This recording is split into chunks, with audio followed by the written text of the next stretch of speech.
snacks. What it do, snackers, snackettes, and snack X's? It's your boy Gage. I'm here with sending jokes. You are now tuned in to Loading Snacks Weekly, where we get together once a week and we talk about all kinds of things that are happening in pop culture. And today we're gonna recap Summer Games Fest. We're gonna talk a little bit about Ms. Marvel and much more. Hey Leah, how are you? But first, jokes, you have a job to do. Gotcha. Doctor Who, what it do? In the building. So, right now, Jokes is putting up our Beacons link.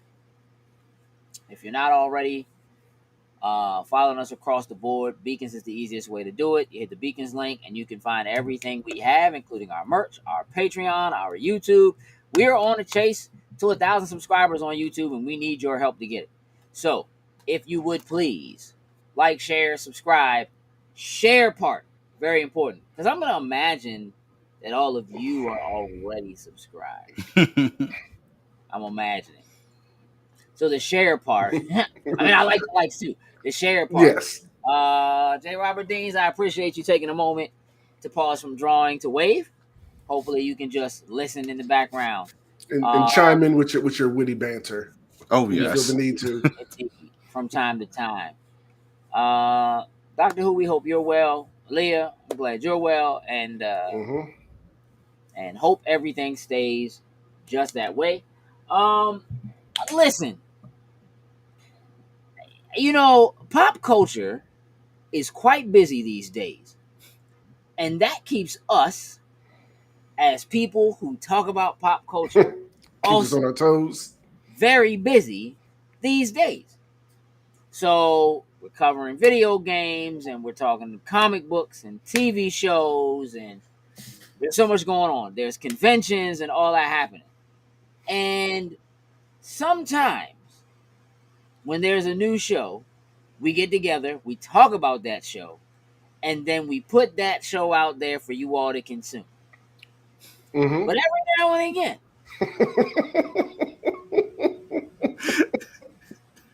the setup is great. Go ahead. I love the setup. The setup is great. I've been watching. Because you knew it was coming, Jokes. Yeah. That doesn't happen. And you know, it's not anybody's fault sometimes. But Jokes might have forgot. Like 150% may have forgot to post Spoiler Boys. No, that wasn't. Twice. Yeah, this week it is twice. But wait, not just twice. Technically 4 times. Because there's 2 episodes. We have a Spoiler Boys for Obi-Wan, episode 4, and a Spoiler Boys for Ms. Marvel, both of which are currently unavailable. But I can guarantee you that will be fixed tonight. Yep. If I have to do it myself. All right, Thanos. Hey, nah, we'll take care of it. Marcus, Beats and Beatdowns is coming. Trust me, there's some things working. You will be highly surprised. Listen, The Finisher is a show. Mm-hmm. I assume there's a new episode coming soon. Mm-hmm. Anime Chat is super busy all the time. Lots of watch-alongs, hangouts, stream-alongs. Those are happening on Thursdays. I'll let them tell you about that in a moment. Wrestling Chat. I don't know what's happening in Wrestling Chat. And that's mostly because I feel like every time I open Twitter, there's something new about someone who wrestles somewhere going to wrestle somewhere else. And at this point, just unify all the belts. That's where I'm at. Everybody's belt is game at any time for anyone. That would be kind of fire, no lie. Period. What's up, Heather? Sin, you got a job to do. Yeah, so let's shout out our top tier patrons, starting with Anthony Cunningham, Meticulous Skin, Susan Deutsch, and Tyrone Carson. Thank you very much. We truly, truly appreciate it. Love and appreciate you all. There's some changes coming to Patreon. We're having a meeting tonight. We will inform you thusly. Listen, so this past week, this week too. Mm-hmm. Pretty much, yeah. Starting last week into this week, Summer Games Fest. There are a couple of things I want to do around Summer Game Fest. Correct, Cuddy. Just correct.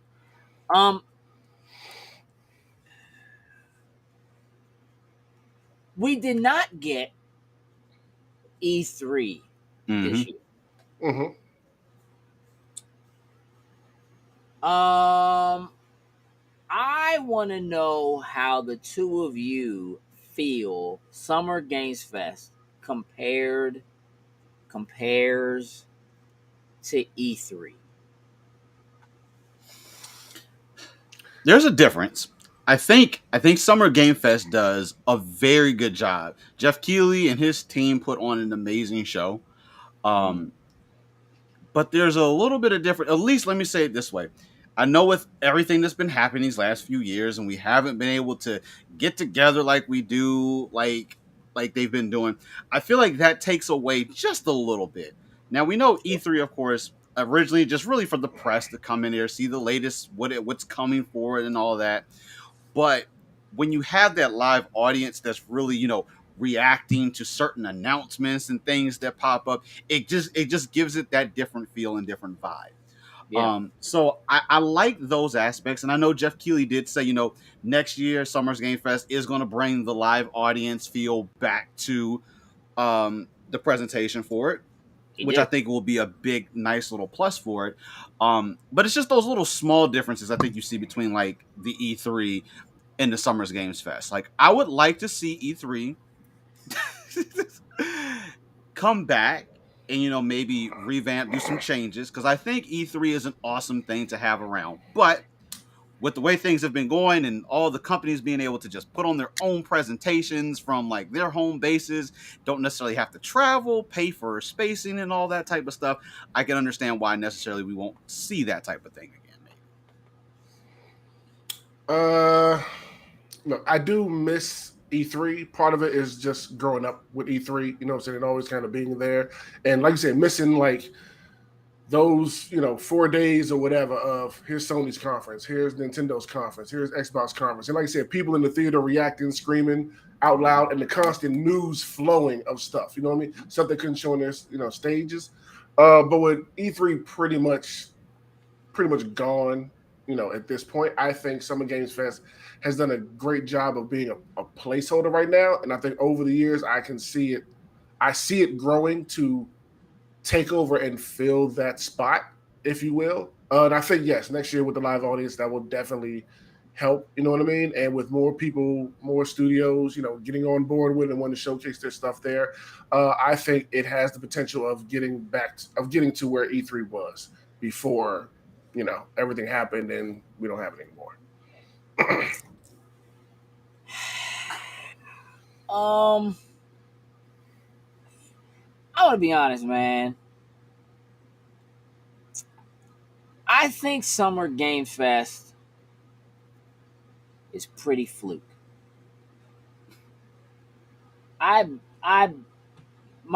This is not specifically an indictment on Summer Games Fest, because I think that Jeff Keighley is really doing a lot of the hard work behind the scenes to try to bring something together that gets all of these developers a place to showcase, because to be honest, summer feels different when it's not there. Mm-hmm. The reality of it is right now,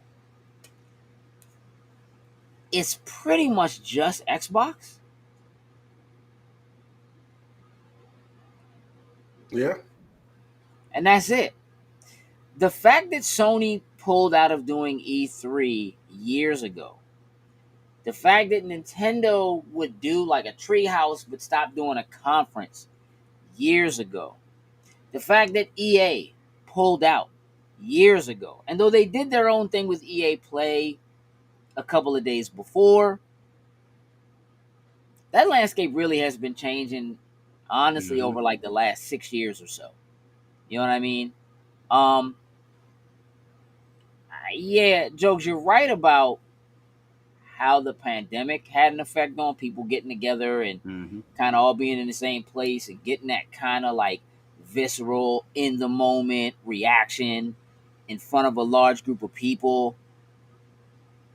I don't think that ever happens again. Specifically because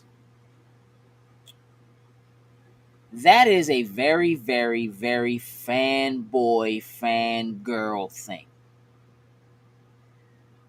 You could be at the greatest moments in E3 history in terms of those live reactions are mostly based in people getting excited about something that their quote unquote side is doing that makes the other side look bad or something along those lines, right? I do think having people at a location could make a difference. I think for us, like if you're not there, what's up, kidlet? It's the same as it's always been, except now you have fewer participants anyway. Like E3 was a full week worth of things to look forward to. Even when EA started doing EA Play, it was like EA on Saturday, Microsoft on Sunday, Bethesda on Sunday, Sony on Monday, Nintendo on Tuesday. Yep. With all the follow-up stuff, like Square was somewhere. Yeah. Crazy, right? And that's gone. Because so many of the publishers are now doing this, the Ubisoft Forward and the State of Play and whatever, and they do these things and dole them out throughout the year. Companies seem to be getting smarter about and making better decisions about not announcing stuff too early. So they can actually get it out, which is an effect, I think, of a pandemic. I think that has had more effect on the industry in terms of the way the pandemic has affected it than the pandemic specifically had on E3. I think that the pandemic definitely helped put some nails in E3's coffin. Yeah, for sure. Because it helped solidify that it wasn't necessary. Do we like it? Did we enjoy it? Yes. Are companies spending an exorbitant amount of money doing it? Yeah. And I'm not sure why. Right? So if the ESA is charging $1 million for you to have a booth space at E3,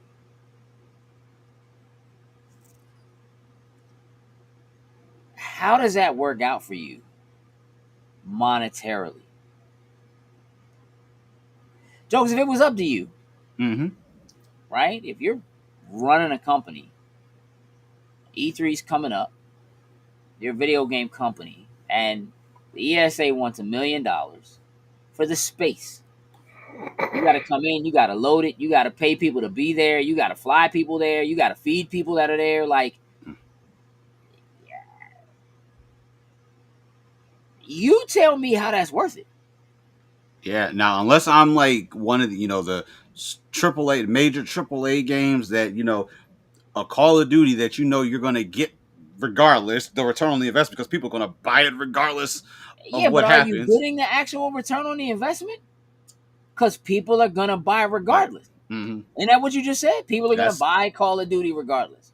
Yeah, so when I look at it, in any way, shape, or form that Call of Duty, let's just say in the last 10 years, has ever sold an additional copy because they were at E3? Oh, no. This just for their from their standpoint. Save a couple $1 million put a trailer together.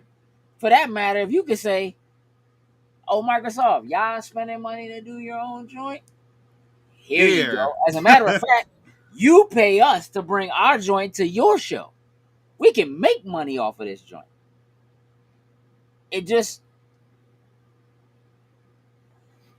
I don't see the value of E3 now as opposed to back then when it was just for press to get it in EGM, Game Pro, all that kind of stuff coming up. Yeah. It makes more sense back then. So that retailers would know what they need to purchase to be able to sell in their stores. Yes. Hey, Jokes, I know you work in a store. Mm-hmm. Do you buy your games in a store? No. Not a physical store, right? No. Right. So, like, I'm just, like, there's a part of me that is extremely sad and disappointed. I am a huge proponent of stop going to the store. Everything is digital. Just buy the joint, download it right now, play it right now. For that matter, don't even download it. Get a Game Pass and play it in the cloud. Like, don't even take the time, right? I am a huge proponent of that. What I recognize, though, is that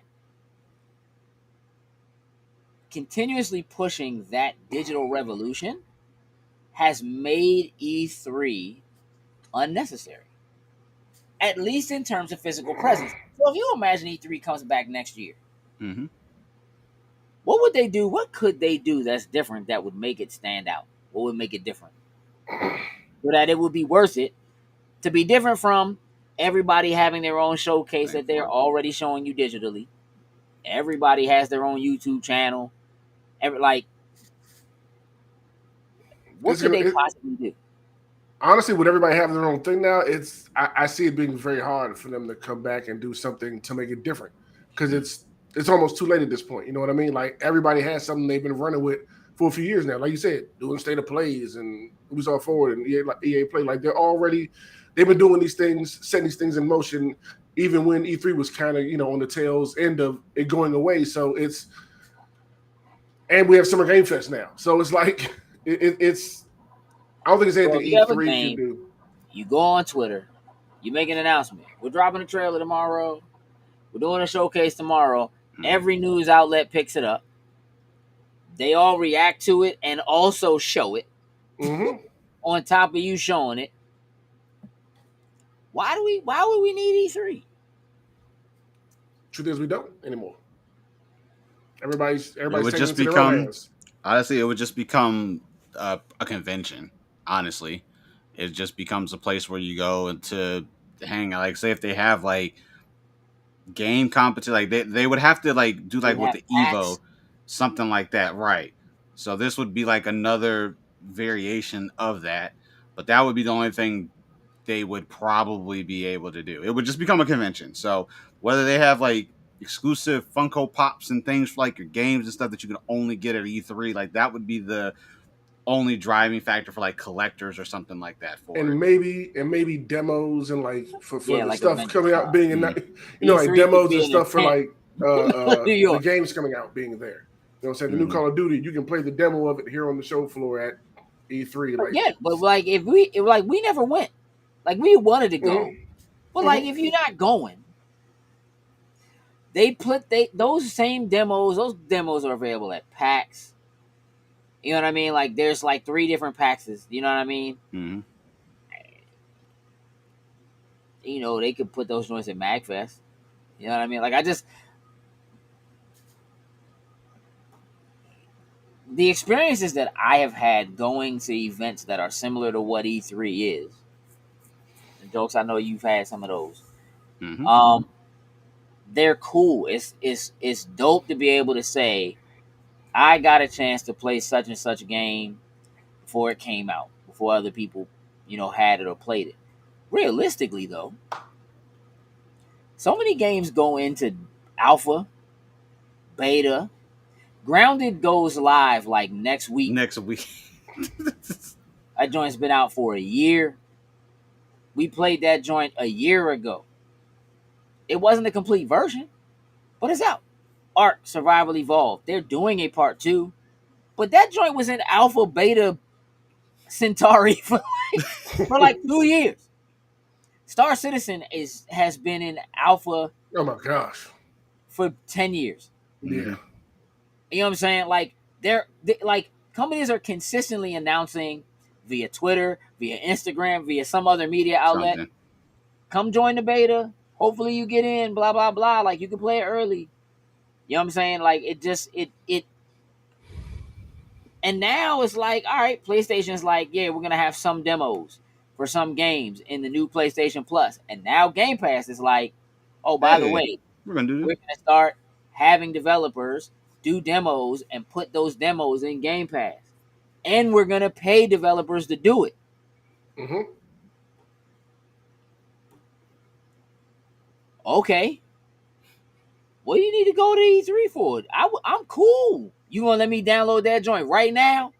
I get to play that joint right now. I get to play this much. Because if you go to E3, you stand in a line for an hour.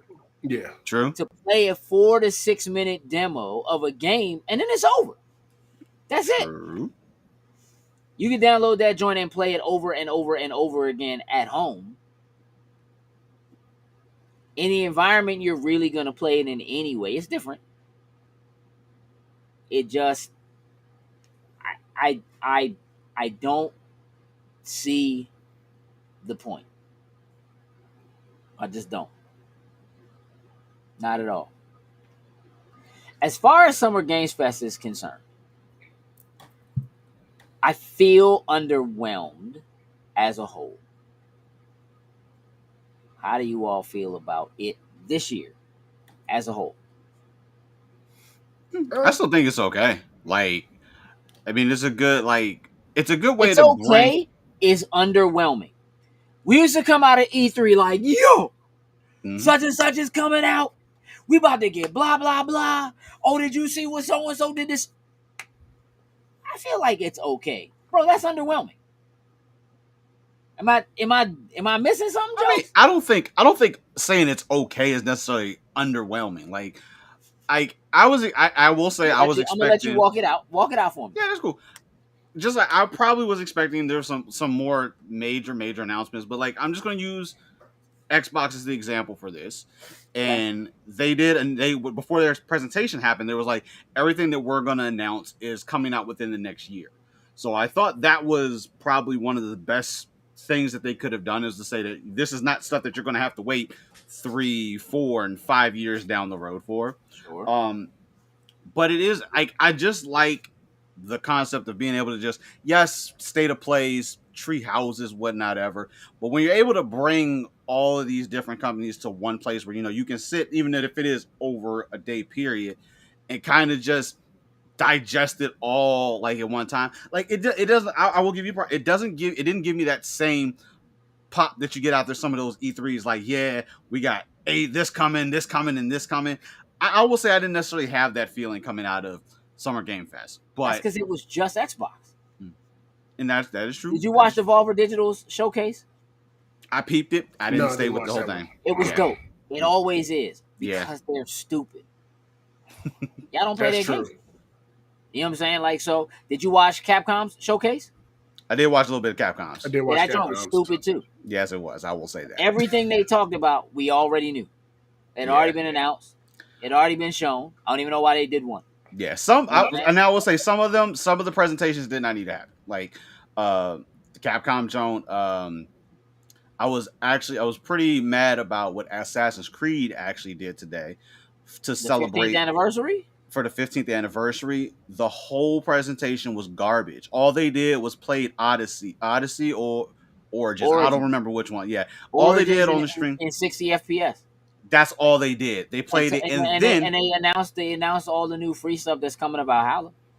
They also did announce that the new game that there's a new game coming. But they're not going to announce it until September. But we knew that, so I was expecting you guys to get for the 15th anniversary. Well, they also did say, hold on, I will say this. They also did say that this is the beginning of them making announcements for the 15th anniversary. That they are going to be continuing to make announcements throughout.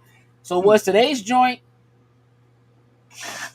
The joint was fluke. I'm gonna use your word. Yes. That joint was fluke today. It was fluke. It was lackluster. but think about it. I didn't even see them announce it until today. I'm saying like they put out a couple things, but Yeah. for a 15, when I think of we're celebrating the 15th anniversary, granted, yes, I know we're going to release stuff over a time period, but I would think with this, we would go back, we'll reminisce, we'll talk about, original Assassin's Creeds, the roots and the things and where it came from or whatever. But BP, what nah, up? we're just going to sit here and play this game in 60 frames per second. Let me ask you a question, Jokes. What was your favorite moment from Summer Games Fest? Not Xbox. I know all of that stuff is kind of looped in, like together. Even technically, like the State of Play ran the Summer Game Fest moniker on it, but for the actual Summer Game Fest, what was your favorite moment? I mean, I guess you're going to say it's deep rooted in Xbox because that's the only thing that you really. All right. So having responded to my question that way, you want to tell me this joint wasn't underwhelming? You can't give me a favorite moment from the joint. Yeah, like I said, it's okay. It was okay. Sin, what's your favorite moment from Summer Game Fest? I actually have a coin toss on this one. It's between Street Fighter 6 and Final Fantasy 16. Like not knowing what Street Fighter 6 was going to be and seeing it being Final kind of Fantasy 16, that was at State of Play. That was at State of Play? Yeah, when they originally did. Yeah, it was at State of Play. No, that's how they closed it out. I'm talking about the new trailer though, with like us seeing like the E-Freak, Shiva, like all them like looks like you can change into them and battle it out. That was a State of Play? Well, then it's Street Fighter 6. Then it's Street Fighter 6.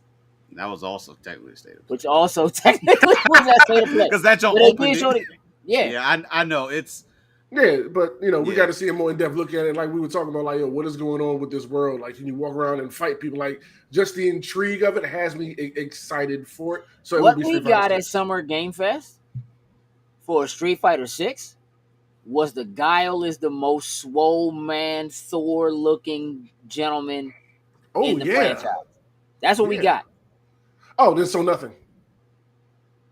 So then nothing from Summer Game Fest, then, if that's the case, then I got them confused. All right, so for the overall joint, including everything, for you it would be Final Fantasy 16 and Street Fighter 6. Yeah. It's a coin toss. Yeah. Jokes, what about you? Like, I don't really have a side. Like for the whole thing, for nothing, including Xbox or whatever. There's nothing. Oh no! All right, no. Well, if we're including Xbox into it, I have way more things I enjoy more than. Yeah. Listen, Chun-Li is not actually any thicker than she always is. Like, not anymore anyway. She's just in a different art style compared to the rest of the versions of Ryu and Guile. Extra thick. That dude's wide, bro. No lie. Yeah. Jokes, you got nothing? Yeah, like, because, I mean, most of, like, just like, I will say, like, most of the stuff that we saw, we've seen before. Like, the thing that should have been the biggest thing of it, but of course it got leaked, but still not for me, was like, they're remaking The Last of Us Part 1 again. Nah, that's weak anyway. Yeah, so. Like, they shouldn't even be doing that. That joins the next. That's a waste of time. That joins the next Grand Theft Auto / because you brought that up. Mm-hmm. Let's talk about this for a second, because I'm gonna tell you something, man. The Twitter spaces in the video game communities, bruh, seem torn. So you tell me, why is that joint $70? $70. That was my first thing that I said when I saw that. I'm like, no, I get it. You rebuilt it or whatnot ever, but no, absolutely not. Now, if you're someone that never played it, cool. By all means, go not for really, it. Because I'm gonna tell you why. Not really, because you can play the remaster on PlayStation Plus for free. Mm-hmm. Mm-hmm. Why would you pay $70 for the remaster? No way. Because they want it from the ground up. Hey, someone's gonna use that as an excuse. I already tell you. They rebuilt it from the ground up and it looks better. Like, so what? We don't need this. We didn't ask for this. Why are you giving it to us and shoving it in our face? Hey, it's the next Grand Theft Auto and Skyrim. PlayStation found theirs, and now they're gonna burn it into our skulls until it'll come out on PS6. They'll release. I mean, Skyrim only really got remastered once. They make sure they put All that right, thing out on twice. every new console. For last gen and this gen. Because it came out 2 generations ago. Mm-hmm. Mm-hmm. So they redid it for last gen, remastered it for last gen, and then did it again. Did they do a PS? They didn't do a PS5 Skyrim Mm-mm. update. Yeah, it got. I thought it did get like the frame boost and all that stuff for That it. frame boost, but that's not like Yeah. them going in and doing that. That's just Xbox being like, if you play Skyrim, the remastered Skyrim, it's backwards compatible. Mm-hmm. So you can still play it, but it gets the boost. It hasn't been remade for it not that I can think. Bro, you know how hot people would be if they had spent that time remaking Skyrim again. I'm When people are dude. like, yo, if you don't give me this Starfield, that's why Starfield missed its date. Because y'all Hey, out here they redoing probably were Skyrim working again. on it. I won't put money on it. They probably were working on it. I was like, guys, what the hell are we doing? Why are we doing this again? Stop. Finish Skyrim. Finish Starfield and get it to the people. Yeah. I mean, look, I feel underwhelmed. I saw some cool stuff. I'm pretty happy with what Xbox showed. They did really push Game Pass. Mhm. Game Pass, Mhm. Game Pass, Game Pass, Game Mhm. Pass. Day Console one, launch. day one Game Pass. Only thing was missing was the dude's voice. I'm sorry, exclusive. the dude need to be All this right. exclusive. Microsoft has a few things. They I'm changed it to excited a sound. Doom. It's a sound now. Yeah, that's on Adobe Digital. Definitely got things I'm looking Here's forward what to I with wanna know. Microsoft. What did you want to see that you didn't see? Perfect Dark and Fable. Okay. Well, once they said the year, I was like, oh, whatever. I'm surprised Yeah. we didn't actually see from Microsoft the streaming stick or whatnot ever. I feel like we would have saw that to kind of prep for the holiday already. Well, here's what I think. So they said like a month and a half, maybe 2 months ago, that the streaming stick leaked, Mm-hmm. and they officially confirmed that they were working on hardware. Mm-hmm. But they said when that happened, when they confirmed it, that they were a lot further out from what they were expecting, because it just seemed like they couldn't quite get that to work. Mm-hmm. So I think them announcing the app for Samsung TVs was their way of getting out ahead of it, because I don't think that there's going to be hardware ready this year. Mm. That's why I think we didn't see anything or hear anything, because technically we didn't really get any hardware announcements. Mm-mm. No.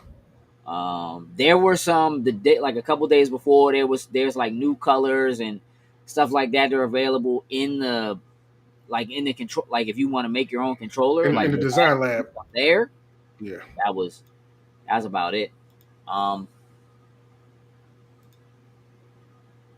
Curveball, Sin. Here we go. Name Oh God. the Infinity Stones. I'm gonna get this wrong. I already know that. Time, soul, power.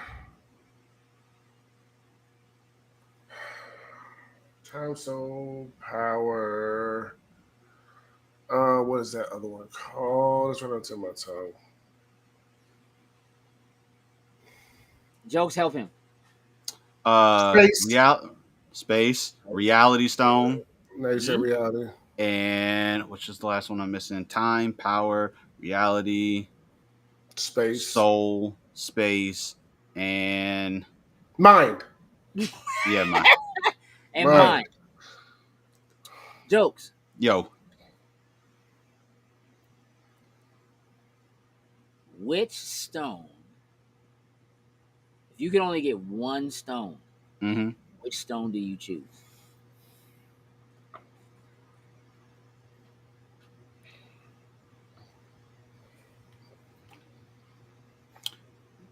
Probably torn. I would probably say it would either be reality or space, probably. All right, so let's do this. Let's use the time stone. Uh Let's rewind and listen to the question again. If you can only choose huh. one Okay, stone, I pulled this in. one Good. stone, which stone do you choose? Reality. Okay. Sin?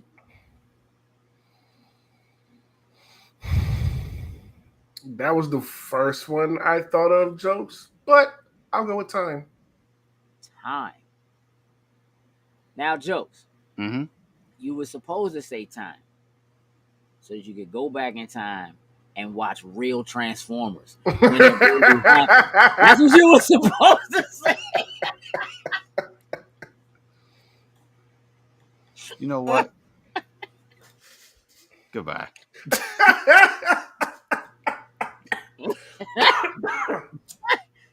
Oh, shoot, bruh. Hey, so listen.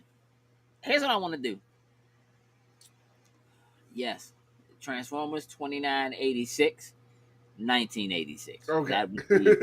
That would be I was the... like 2986. Hey, Robert Deans, you didn't see that coming. You didn't use your time stone and go see that coming. Candace, stop defending jokes. It's not his fault that he's young. But he could have fixed that with the time stone. Nope. I'm fine. You can keep it. I'm good. I mean, nah, you know what, jokes? Using a reality stone, you might actually be able to make Beast Wars good. Hey. You can change reality, sir. So I would maybe, just- just maybe, that's the one to have.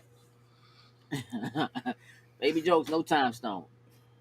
I said, what's the purpose of the soul stone? I don't know. That's why I didn't go near that one. My man. Like, am I about to kill somebody to use it? Like, it's got to be somebody close to me? No, I'm good with that. Yeah, I'm not. Okay. Let's do this. What's up? No spoilers, but I want to talk about Miss Marvel. Okay. Let me start by saying this. For those of you who are in the chat, if you have not watched the first episode of Miss Marvel, I highly, highly recommend you do just that. Fix that, Leah. Fix that. See it.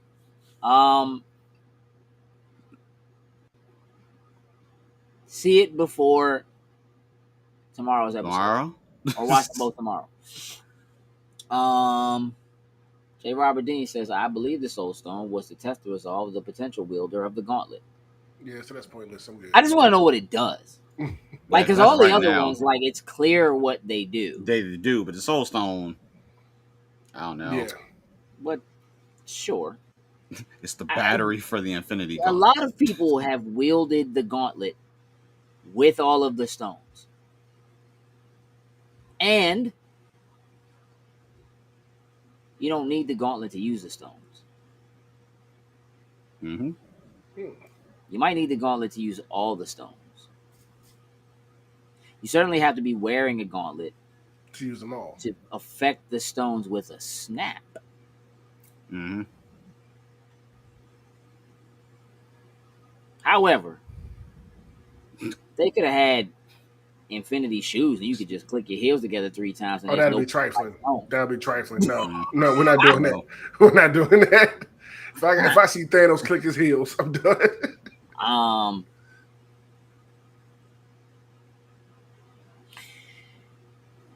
Man, Miss Marvel is so enjoyable.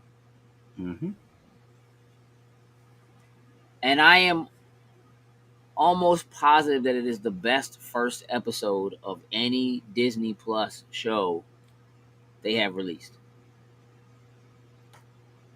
Pretty positive. Would you gentlemen agree with that? I agree with that. Fact. Yeah. Mother Khan was a thing.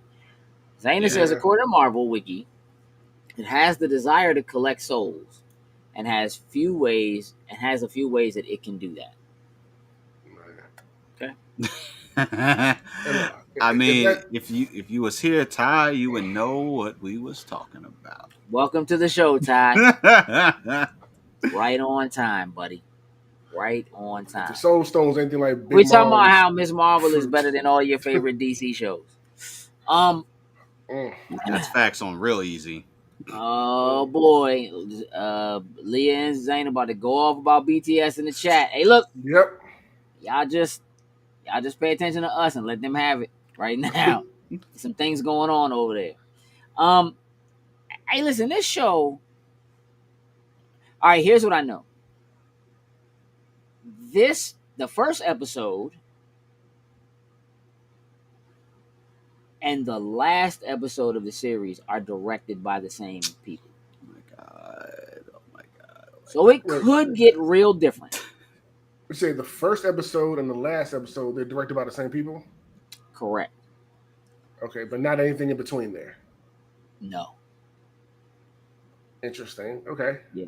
So it could get real different. However, Okay. what I have seen thus far, um, Look, Superman and Lois is okay. I'm not gonna lie. And even since even said that, I'm gonna have to say something about Superman and Lois. Okay. like it's good, that's but her in this then. Ty. Superman, look, as I have said this on the show, I really do enjoy. I've only seen the first season of it, but Superman and Lois, Mhm. I really enjoyed it, and I am looking forward to when it's over watching season 2. But that first episode of Miss Marvel, I absolutely loved every single bit of it. You know what I mean? I think it's just like feels new. Mm-hmm. Mm-hmm.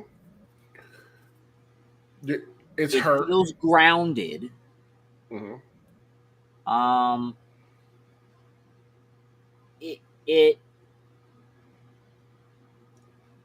you know Things they do these with, I'll say things they do with the directing, camera work, and all that kind of stuff that we the talk about in cinematography Spoiler Boys. Yes, is Mm-hmm. absolutely incredible. does Going have through the this dirt. first episode. Yes, yes, Yeah. yes. Sure. Turning Red meets MCU. I could certainly see that. Again, listen, I can admit that I'm biased towards Peter Parker Mm-hmm. and Miles Morales. Kamala Khan is a character that is the MCU's Peter Parker right now.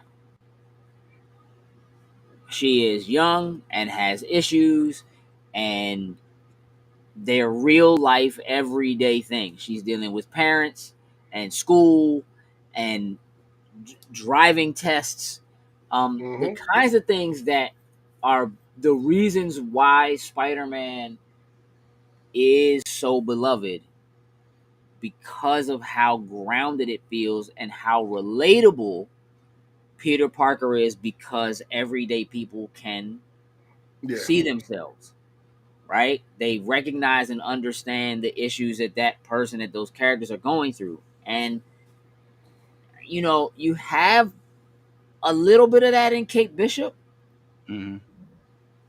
but Kate Bishop's got Yeah, she's got money. money. Yeah, yeah. It's different. It's not It's relatable. very different. It doesn't feel down home. It's not going to the corner store. It's not riding your bike to school. It's not catching the bus to go somewhere. The thing about Kate Bishop is that she's a Karen.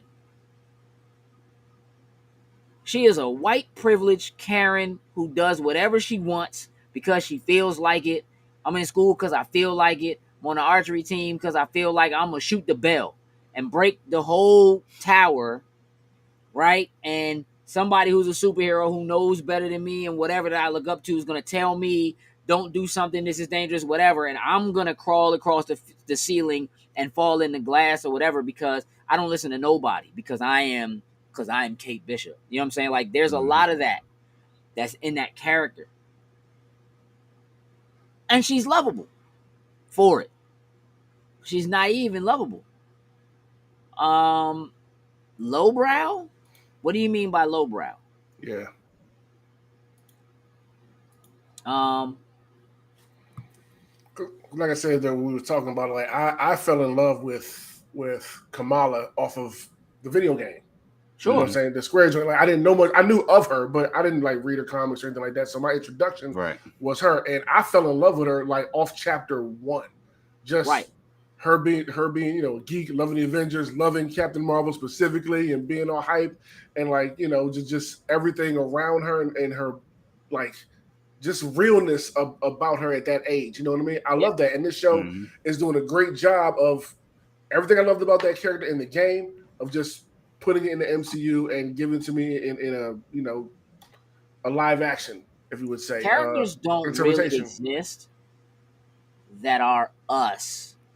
And when I say us, I mean people who belong at AwesomeCon in a being comfortable being a geek panel. Mm-hmm. People who want to cosplay and dress up and go and do like to have a character that has those things, Mm-hmm. right?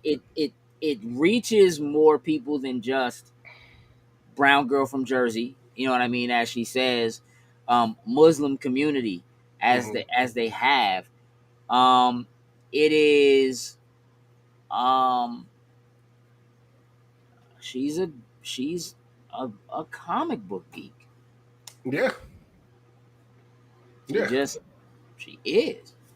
Um J. Robert Dean said not lowbrow, but Kate is more the white kid at Starbucks, Dave protesting where Kamala is, Black Lives Matter.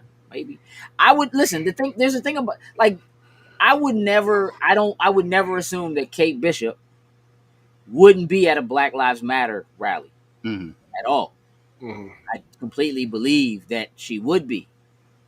And quite possibly using her privilege to help, you know what I'm saying, in that sense. Because it's not a shot at her for me to say that she's a Karen in that sense. It is, but it is very much the like she very much has a the rules don't apply to me kind of attitude. That's it. Kate has the money. She's just allowed more privileges, that she's Right. come up with in Mhm. life where Kamala doesn't have that. Mhm. Right. Kamala's parents. Look, Kate's mother Ooh. says, don't do this because I don't want you to do it. That And makes her do it. right. And Kamala, this is like the very first time Kamala has ever wanted something enough. It's teenage angst. It's the Yeah. like, and this is the very first time I really, I'm gonna Wanted even something. take that that- kind of chance. Like Yeah. I'm not, you know what I mean? Where Kate is kind of like, I never really listened to you. She probably listened to her father. You know what I'm saying? Mhm. Before he died in the Before battle. all that, yeah. You know what I Yeah. mean? Um,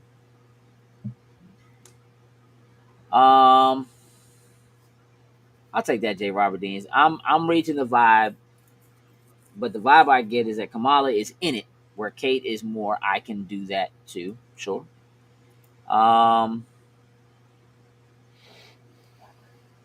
Yeah, I mean, I don't think either character is overly complicated. I think both characters are easy to get. I think Kamala is more relatable because Kate kind of gets on your nerves because she just don't do it. Mhm. Like she don't listen. Like in a lot of ways, she reminds me. If y'all watched, like the first season of Daredevil, and what's her name kept like why do you keep going to things that are so dangerous? Like why? What was her name, bro? I can't think of it. But anyway, it's that kind of a thing. It's just like, hey, Slim, just stay away for a second. You know what I mean? Like, Yeah. relax. Zayna said, I remember reading a few of the Miss Marvel comics and being pretty intrigued by it, but in the end, it wasn't quite interesting enough to keep me hooked to her. So I'll wait until more episodes are out. That's cool. Leah says rich folks are overcomplicated. And I don't know if that's completely true. All I I know know is some I'm rich very people are excited. cool and not complicated, but Mhm. I'm very excited for tomorrow's episode. I just want to see Mhm. yeah, where me they're going too. with it all. Yeah, so I'm really excited to see it tomorrow. Me too. And it doesn't hurt at all that Obi-Wan isn't that good. It isn't hitting on all cylinders like we hoped it would. least it's not like we have to fight against each other to watch them. I mean, that's a good. Miss Marvel will get watched first, and Obi-Wan will follow behind. No, I do it the other way. Let me get the bad stuff out the way first, and then we get the vegetables out the way, then go for the good stuff. Well said, J. Robert Deans.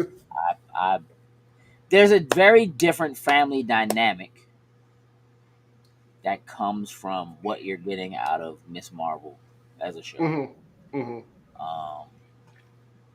Which I'm enjoying it. I'm really enjoying it. Yeah, man, listen, the cinematography and the editing. Well, that text conversation was Slim. That was just so well done. I am difficult to impress. We know. I know you know. And I was impressed. I knew it. J. Robert Deans. We should be attracted to each other because we're definitely opposites, bro. Opposites. I don't understand. Bro, you know what? Here's the thing. I'm glad you like it and don't love it. Leah, you love Little Leia? I hate her. I cannot stand her. She's a little brat. Nah, that one. We'll go with that, but that wasn't. I'm gonna help you out there. Thank you, Joe. I don't like her at all. I can't stand her. Ty, have you listened to Spoiler Boys? Dog, when I talk about this at all? I'm just wondering. You say you love Kenobi. I'm just wondering. I'm happy that we're seeing Kenobi and on screen again, but it's just what up, Alfonso? What's up, Alfonso? The stride is just not getting there. Like, it's not living up to the hype of what we expected and everything. Oh, Kenobi's getting in series. Yes, let's go. As we're watching, it's like, and with like all the holes that have been put, like this dude Kenobi is like, Heather. Sure, her life isn't that locked down. The parents are fairly strict, but they always have her back.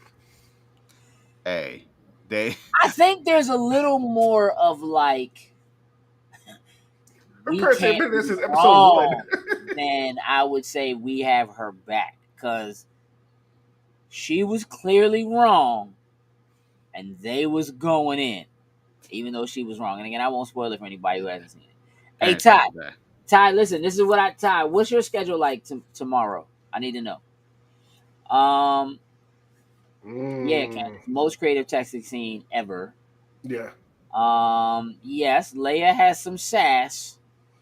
She's disrespectful. Look, my thing is, the girl is a survivor. Listen, look, I'm gonna tell you something. that is you an issue. You already know she's gonna survive, so it's kind of like I can't really. But it's how she's surviving is the problem. She the fastest thing on 2 legs. I swear. She has one awesome scene that I think we've all agreed that she's done. But other than that, I believe I could like her better. Yeah. By the time the show is over. J. Robert Dean said, "I really like the portrayal of Ben as a soldier with PTSD. It's well done so far." I do like that aspect. I agree with J. Robert Dean. I do like that. I do like that my man is lost the touch with the Force and is kind of got to work his way back into the Force, but there's still some issues. You think? I don't hate the story they're trying He's so hard. Hey, Jokes, you know what he wants to say? I don't hate the story they're trying to. Hey, Ty, you off at 3:30? Nothing after that? No. All right, you need to watch Kenobi, and join us for Spoiler Boys. Hey, Jokes, what he wants to say is, hey, this show is dumb. Dumb. Hey, bro, this show is so dumb, bro. Hey, listen, here's the thing, man. This show is dumb. Continuity issues out the yin yang. Somebody explain to me why Leia is so fast. Like latent mutant abilities and no adults can catch her. Can't nobody catch this little girl. It is Y'all so are clearly not frustrating. watching. Y'all need to be watching Spoiler She Boys, which cannot you could run. do I will give. if Jokes posted. Man, I got it. It was a lot of Yeah. editing. You reminded me to do something last night. I did that, and I forgot the whole other thing. Hey, dog, I'm just waiting for the part where the excuse matters. There doesn't. That's what I'm trying to say. It don't matter. I'm just saying. But Leah said though, the Darth was Darth vicious. was vicious. Was he though? I like what they did to just show off. I guess to show that he means business. Because I mean, granted, like we've said, Does he though? There's one scene that he does, and it's just brutal. All right, so let's ruin this for people. All right. That's what you want to do? We're going to do that. I'm going to tell y'all right now, spoiler alert, we can ready to go in.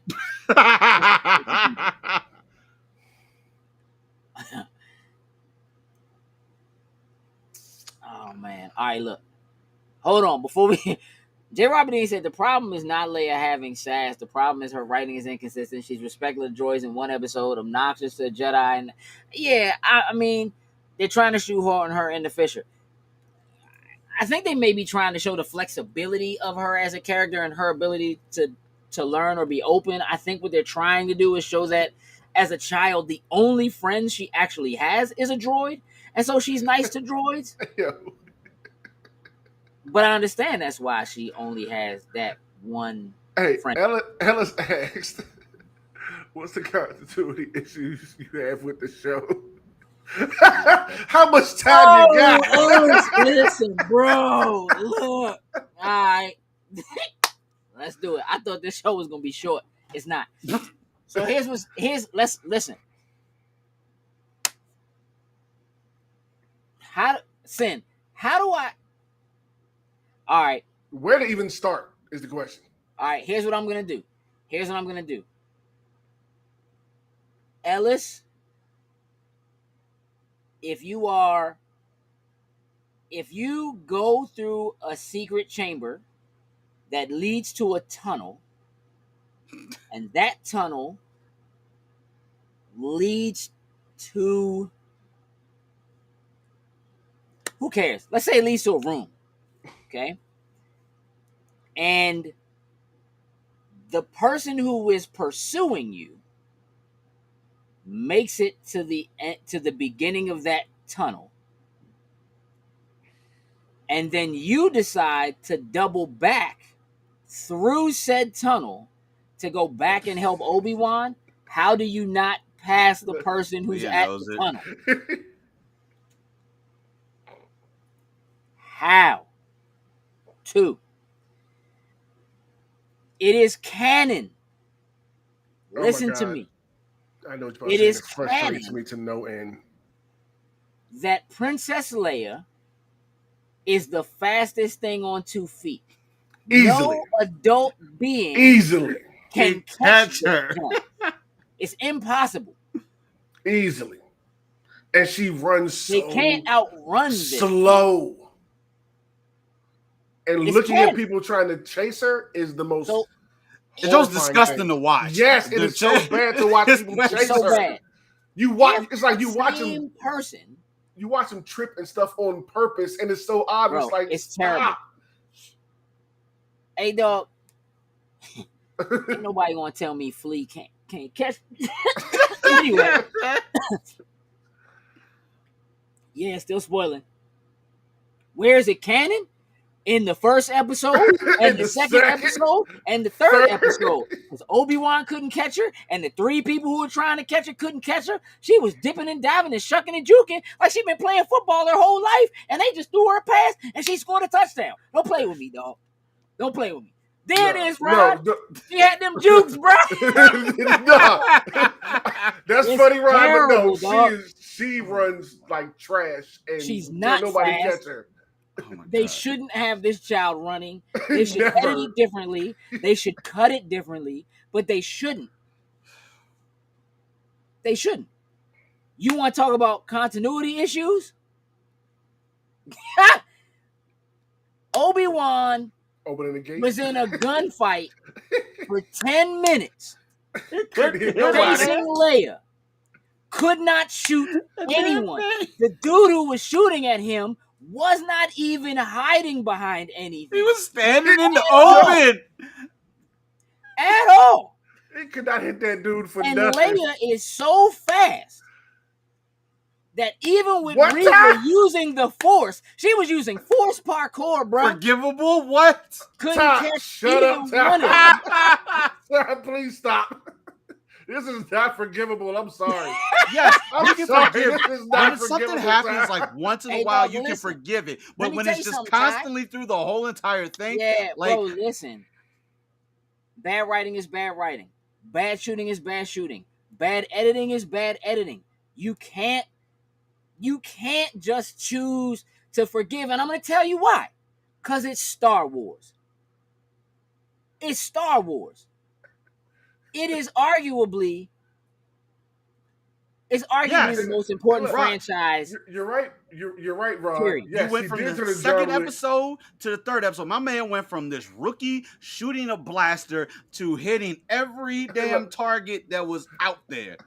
But then when they try to open up the gate, bro, walk around that thing. There's nothing stopping you, man. Why are you trying to open up the Hey, gate? dog, hey, listen. There's nothing stopping you from just walking around.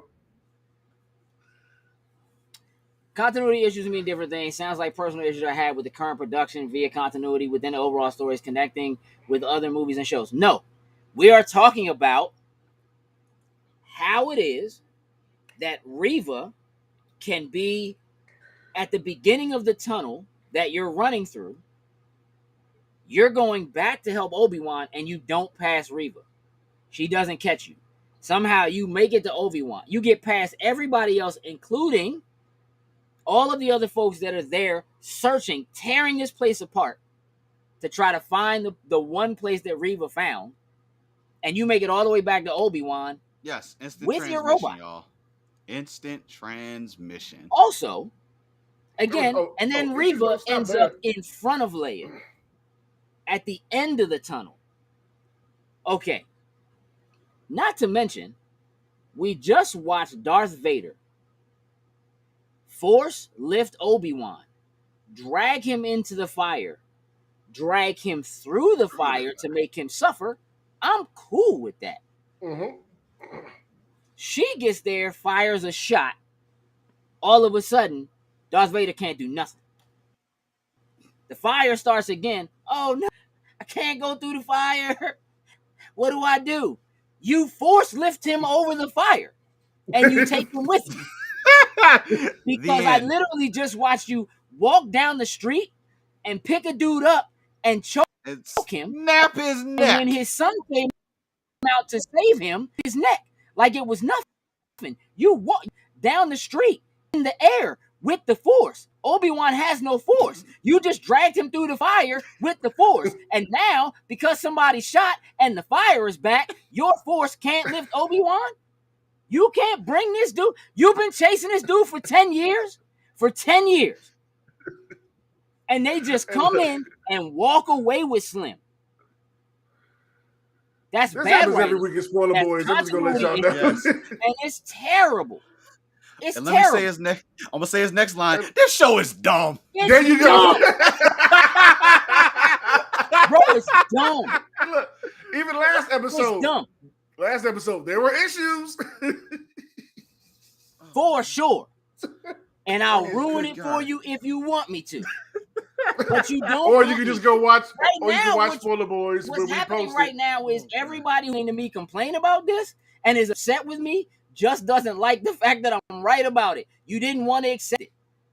Ty, you know it's bad. You choose to overlook it. You do that with every DC joint you watch anyway. So that's cool. You know what I'm saying? His Force energy was depleted. That's what you Here, Ellis. Like I'm. Oh, he ran out of force. Right. His battery was That's low. the excuse Burn now. it down. Because let me tell you how you're Obi-Wan Kenobi and it's pitch black outside and you can't see Darth Vader coming, even though that dude has a light up suit. This dude glows in Slim. My man can't even breathe without a suit that He lights can't up. turn that You zone can off. see If this he guy turn that zone coming, off, he dying. He and has they're one of these treating him attached like to him he's at all chasing- times. You Stop can hear him playing from a with me. mile away. Stop playing with me. The joke's dumb. It's dumb. Listen, here's the thing. Feel free to enjoy the show, Yeah, like but the joint is dumb. the holes are getting poked, but I'm happy. I'm happy to see these characters from the prequels. Like I'm I'm happy to waiting see for Obi-Wan to get his moment back. I'm waiting for him to get his mojo Same back. here. I'm cool with it. Oh, but episode 6, he gonna have full mojo. The way things are going, he gonna have He full has to. mojo. Look, He has he'll to. get that when This he joint finally is talks to definitely Qui-Gon. better than Boba Fett. Period. Yes, It's better than Boba Oh, Fett. facts. But here's the thing. The 2 episodes of Boba Fett that were good are better than every episode of Smash so all far. yeah. Period. The Mandalorian Period. prequel to season 3, 2 Yeah. episodes. Episode are better 0, than this. episode -1 and 0. Hey, listen. Oh yeah, because I got more complaints. Yes, like I don't like. You have to understand that. Like, I want this joint to actually be good. I want it to feel Mm-hmm. as good and as well thought out as like every single episode of Clone Wars. Mm-hmm. Mm. Every single episode of Clone Wars is solid. This joint isn't. It's just not. Not even. It might get there. At the end of it, we should be able to look back on it and be like, they told a good story. Mm-hmm. But it will certainly be a story with problems in it. Period. There's no two ways about it. And I'm accepting of like the flaws in like Star Wars lore. Like I can accept that like gravity works different in a galaxy far, far away, for sure. I mean, every single episode of Clone Wars is better than every episode of this. Give me the issues, Ellis, in Clone Wars that match with like we know Obi-Wan has to survive. Mm-hmm. Yes. I want to see them fight. I Leia, Vader, yeah. Between them in that episode, right? But I understand, right? That like, because realistically, Vader could have just killed him and the show would be over.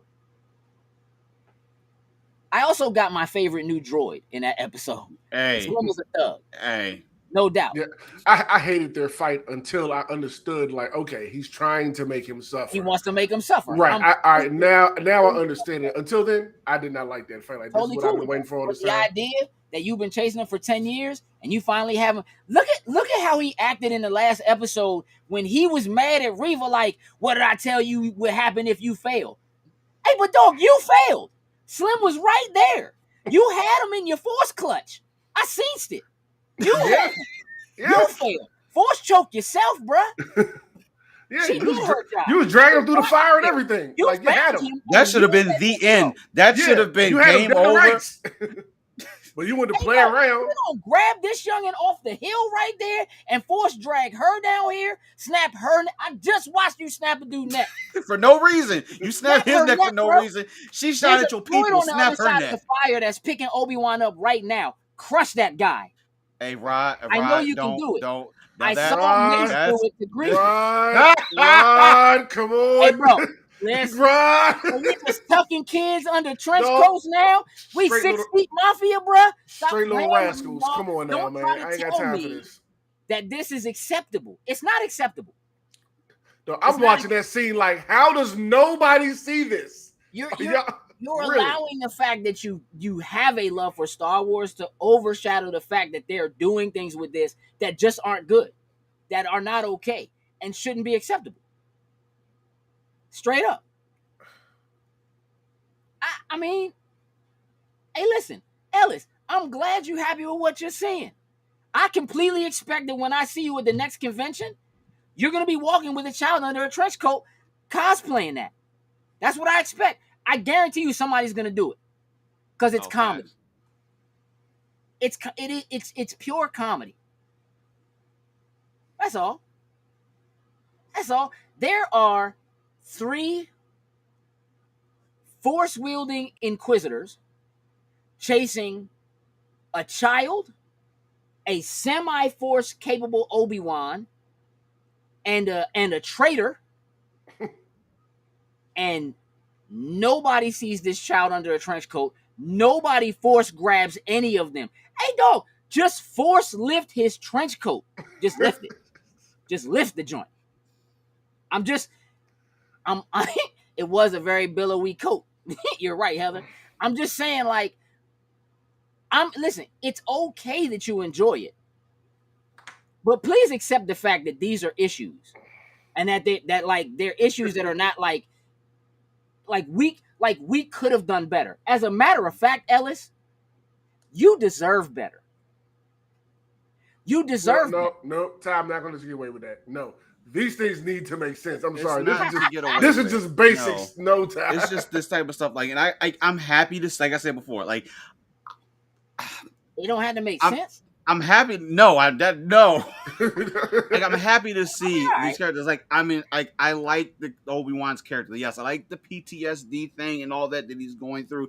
But it's just these small pieces of this puzzle that are making what should be a smooth run of us watching just come off of main story. Like, I can't just look away from it. Like, Obi-Wan goes from being a stormtrooper shooting at stuff to becoming Han Solo. I shot first and hit all these dudes. Let me listen, jokes. Just let me look. Again, please understand that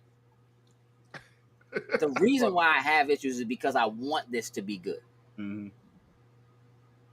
I really, really want it to be good. And I'm not like, the show's not terrible. Mm-hmm. It's not bad, but it is dumb. There it is. It is dumb. I'm going to tell you why. Obi-Wan broke into the Fortress Inquisitus, swimming through the water. He came up through the water, opened the door, and rear naked choked the stormtrooper. And then didn't put his armor on. Hold up. And he wasn't wet either. Wasn't wet. He didn't leave a single wet footstep. No. He didn't.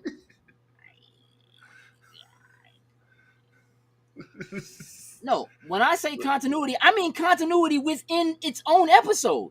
Ellis, literally just within that episode. If you could explain to me force dryer how it works, I'm cool. Look, I'm still on the fact that it's no. It's not a preference of me and the show. I'm literally talking about the continuity within the episode. I am waiting for someone to explain to me how the person that saved Obi-Wan got past Reva when Reva was standing in the same hallway. God, Ty. You find no flaws with what scene? With him he must be talking about rear naked choking a stormtrooper and then not changing his clothes? Not dumping the body in the water? You're sneaking into... All right, man, listen. Whatever. I mean, look, it's enemy territory. And look, if I'm Obi-Wan and I know I don't have full force control, like I don't have it, like I'm not there. If the very first dude I come across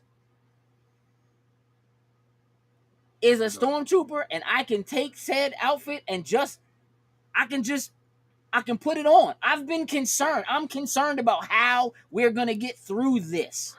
I have a person talking on a loudspeaker microphone to me, sitting right next to a dude next to Slim, right next to her, looking at her like, "Hey, you talk real loud." I was livid at that scene. Nobody snitching. Nobody. Hey, dog, it's dumb. It's dumb. It's dumb, dude.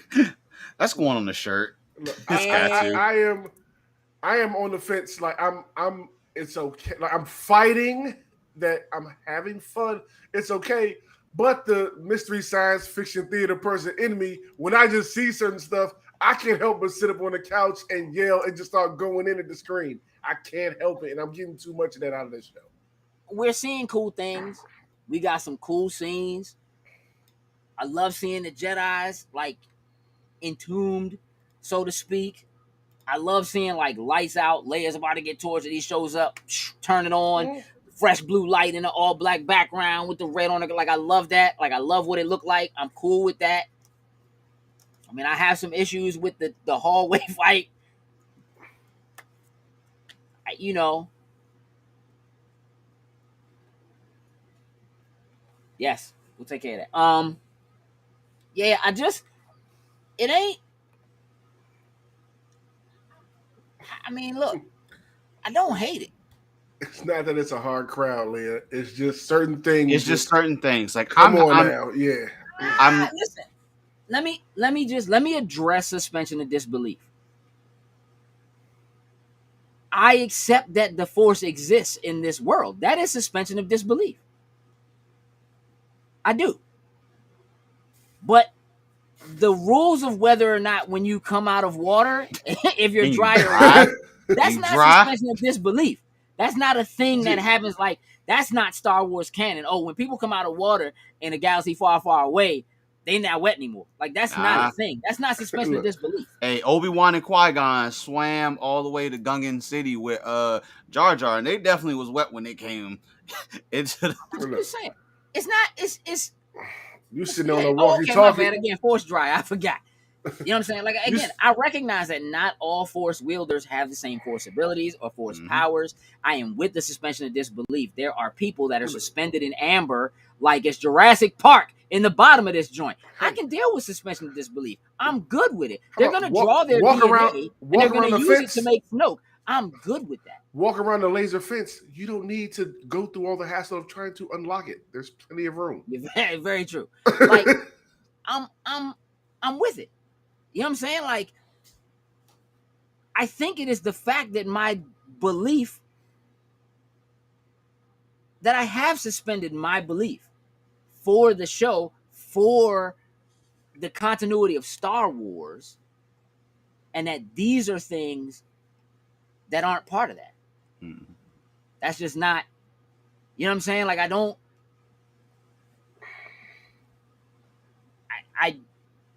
I think that when something takes, when you can ask a question like, wait a minute, how'd that happen?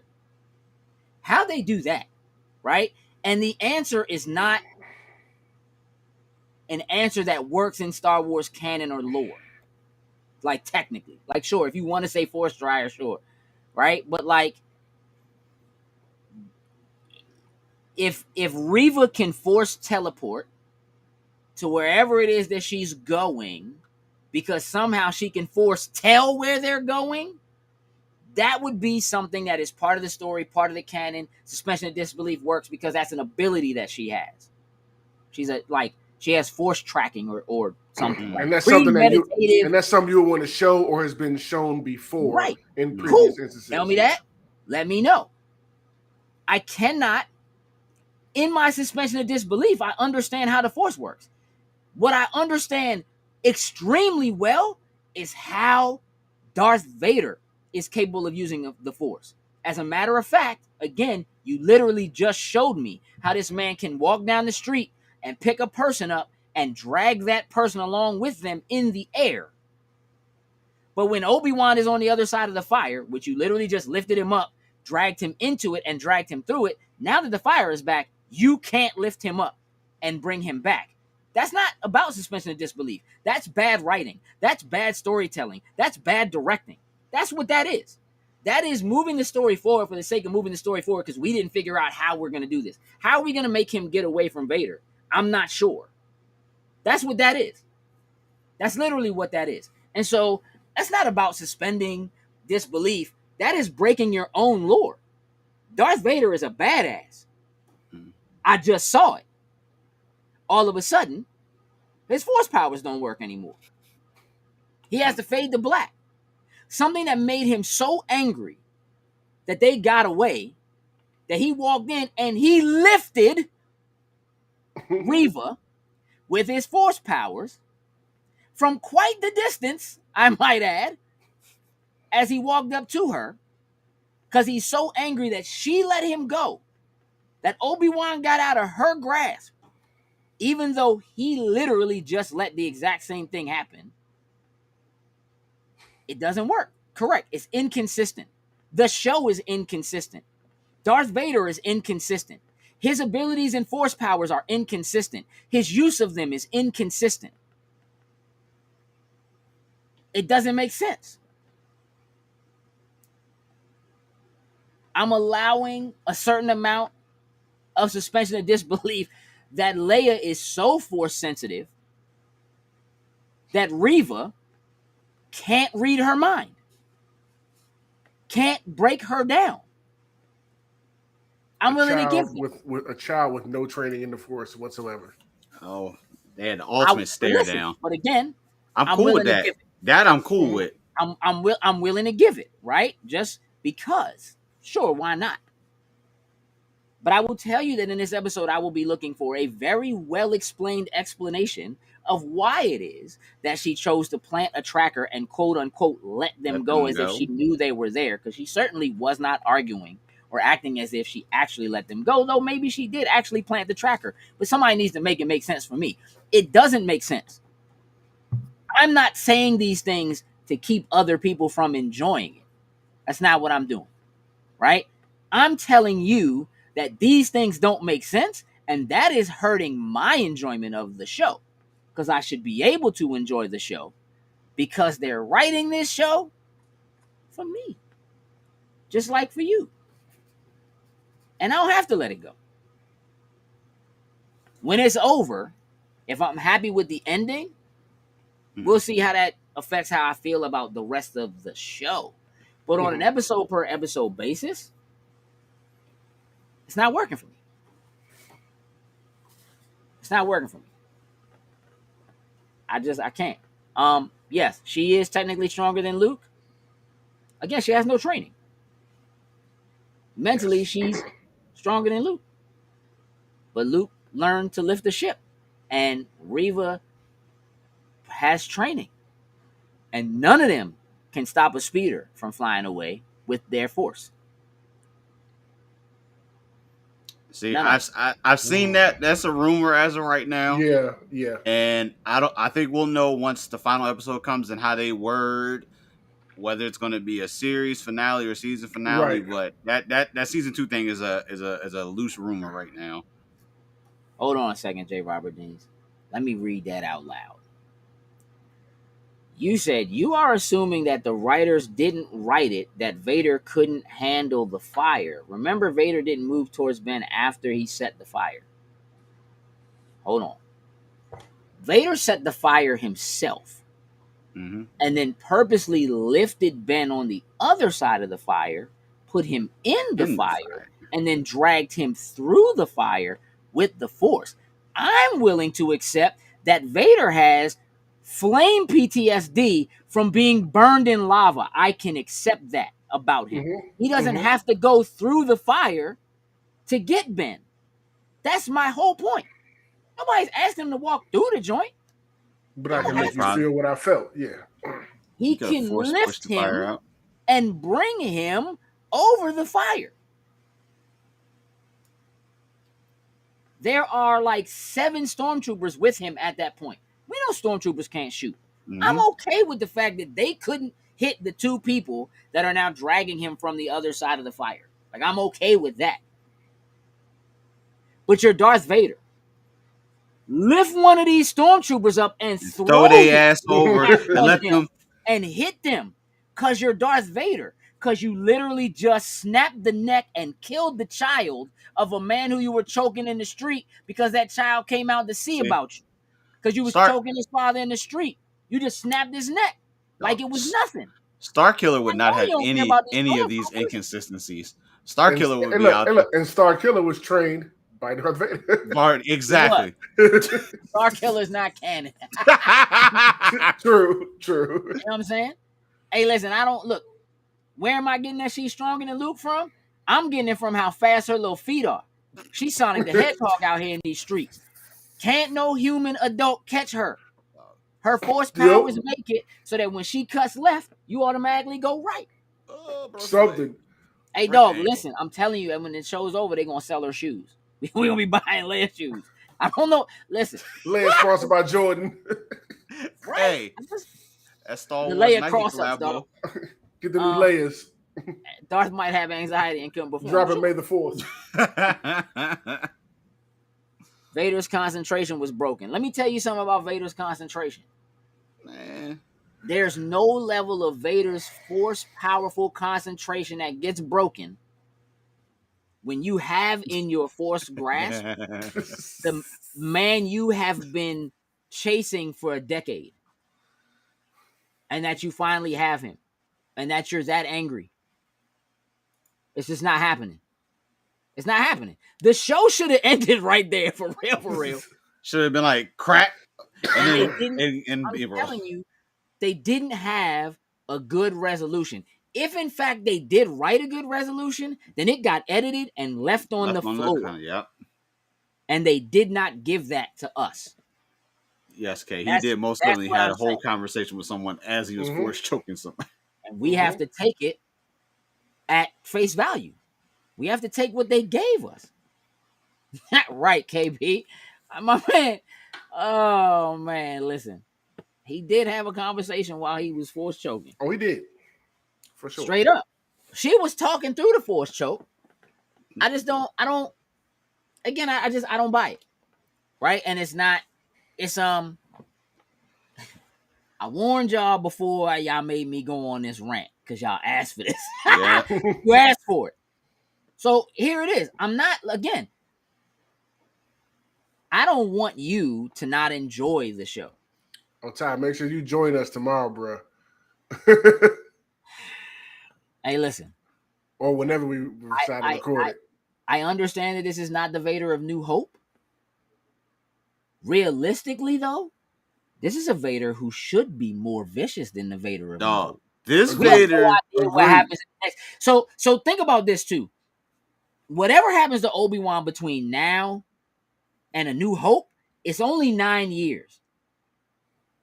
Obi-Wan gets real old in the next 9 years. That stress level old in the next roof. 9 years, bruh. Yeah. He finds Luke when Luke's like 18, 19. Leia's 10. So in the next 9 years, A New Hope is popping off. Period. My man is gonna Benjamin Button backwards real fast in the next few years, bruh. The stress is real. Hey, if you consider, look, I'm not even trying to the Vader in the comics is canon. Mm-hmm. Slim is a badass. Yes, he is. I know what Slim can do. This is also. Have you seen Clone Wars? Do you know he trained Ahsoka? Do you have any idea what this man can do with the Force? Any idea? But we just making concessions because it's on Disney Plus. That's what we doing? We making concessions? He just snapped the dude's neck. Slim is a thug. He's a threat. He's a G. He's all the things rappers rap about, bruh. Like, he's all those things. And then, he force choked. He's not clutch. He's unclutch. He can't do it. You should watch Clone Wars. For that matter, absolutely. Just watch the run of Genndy Tartakovsky animated Clone Wars. Let me tell you something. He is a bully. He's absolutely a bully. That is how 50-year-olds looked in 1977, dog. They look 89, bruh. Old Ben Kenobi looks so old, bruh. Yeah, he earned that name. Also, yeah, careful, Ty, because I'm almost 52. Like, I would say Obi-Wan is like 50 now. I think so. Give or take.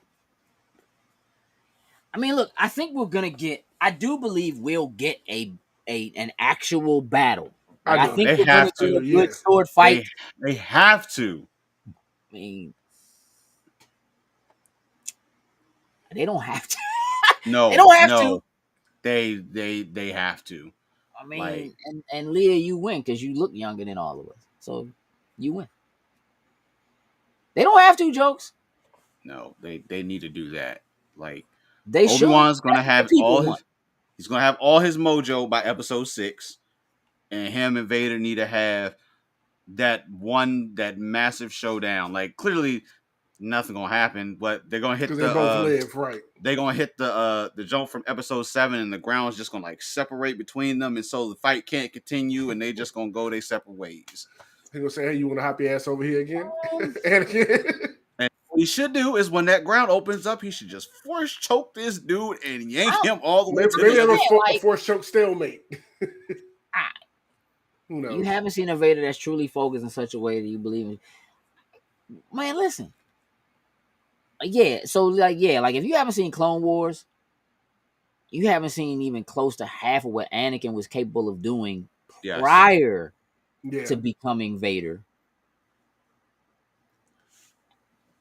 Clone Wars is really dope. This should be prime Vader. Like right now, this should be him. Like how he walked through and snapping people. Like he should be just doing this the whole way through this. Palpatine did love to punish and embarrass him, keep him low. I'll give you that side. But Vader, again, like, I mean, look, truthfully, in the movies, we've never seen Vader really do anything. Like we've seen him force choke people, and that's about it. That's about it. Like in a couple waves. I'm with you, J. Robert. That's the one thing I'm missing from this Vader right now. Like the timeline, like he doesn't have that anger that I'm looking for as Vader that he had at the end of, I hate you, 3. and you could tell. Yeah, like it's just. But that's also part of my point. My point is that he's so angry that again nothing else matters anymore. When she says the only thing that matters is Kenobi, like he's like, yeah, I'm with it. You better not fail me, because if you fail me, you won't live to regret it. That's how angry he is. He is angry enough that he's not ready. He doesn't want to just kill Obi-Wan, because again, he clearly could have just killed him right then and there. He didn't. He wants to make him suffer. His intention is to get him, to capture him, and to put him through the pain that he believes he went through. That's where the anger lies. He's so angry with Obi-Wan that he didn't just kill him. He dragged him through fire. Just to make him suffer. That's how angry he is. But for whatever reason, that wasn't angry enough to not let him get away. I guess he's enjoying this cat and mouse game. Like that's. I mean, look, this is a planet that you run. The Empire runs this planet that y'all are on. How do they even get off the planet? Y'all shut everything down. See you, Leah. Have a good night. See you, Leah. Couple that with the flame PTSD, and that's why I find the end of the scene so perfect. He can't move once the shots start. He just stares in anger. Too bad we can't really see the anger on his face. No, right. Like you're not. You are invoking on him what you want to give him in order to give an excuse for the bad writing, J. Robert Deans. You are a person who constantly tells me that so-and-so is a bad writer / bad director / whatever. No matter what I say about Guardians of the Galaxy being good and being funny or whatever. And right now, I am listening to you. I am reading you give away the bad writing. There's nothing about the way that scene works out that literally goes, oh my God, Vader just froze in fear because of the fire. Vader just froze in fear because someone fired a shot from a pistol. This is a man who can deflect shots from pistols with the sword that's in his hand. Or his hand. I'm not buying it. I can't buy it. Okay, James Earl Jones don't have to yell or nothing. Like just that's not sellable. His voice is just demands. It's almost like it's a really cool shot to see Vader's face, to see the helmet with the flames and the reflection of it. It's a wonderful shot. It's a great screenshot. Take it, make it a screensaver, and remember it how you want to. But the scene, it's garbage. It's garbage. Hey, dog, force lift some dirt and put it on that fire. Put that shit out, man. Let's go get this guy. I'm not letting this guy go. You know how long I've been chasing this dude? You know how mad I am at this guy? You know what this man took from me? My limbs, I hate you. all of them. I can't even breathe right. I'm coming to get you. Tell me his oxygen tank ran out. Show it to me. Tell me. I'll accept it. I ain't even know Darth Vader had an oxygen tank that could run out. But if you show it to me, I'll be like, got it. I'm telling you right now, what happened? He got one in there. He got an inhaler joint in there for sure. That inhaler is attached to every system in there. I'm just saying. I can't. I like. I mean, then opinions on Vader overall mean nothing because we can't see his face. All we have to go on is what's happening with the suit. No, because he talks. He speaks. And I just listened to him say, I am going to make you suffer the way I suffered. That's how angry he is. That's how hurt he is. That's how important this is to him. That's how long he's been waiting for this moment. I have been waiting to make you suffer. Period.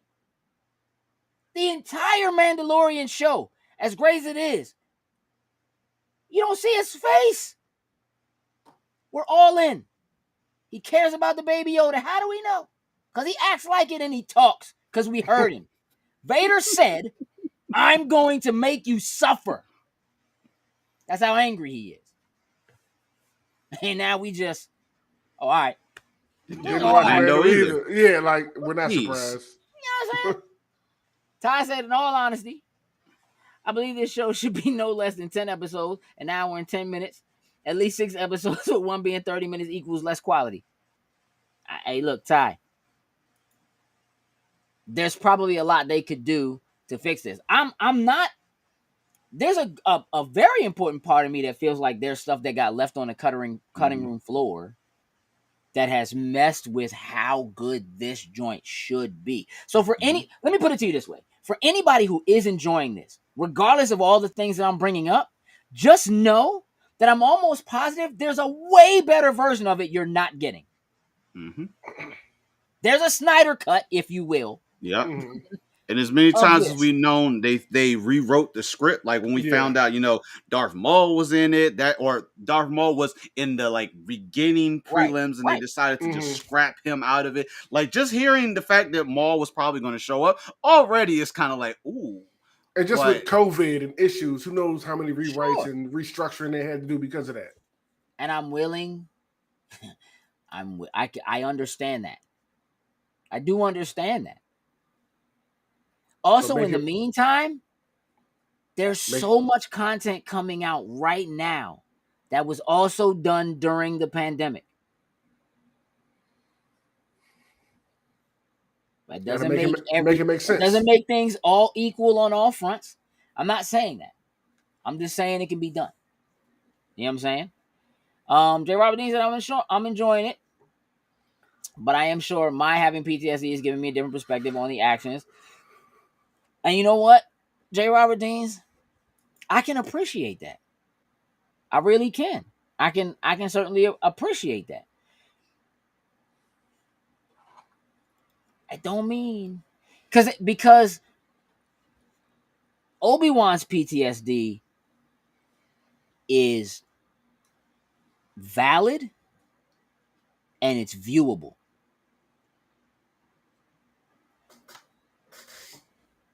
Vader's isn't. It's that one moment. It's like that's the one moment we're giving him. You know what I'm saying for that. And again, like the combat veteran of in Obi-Wan, who is very concerned about being able to infiltrate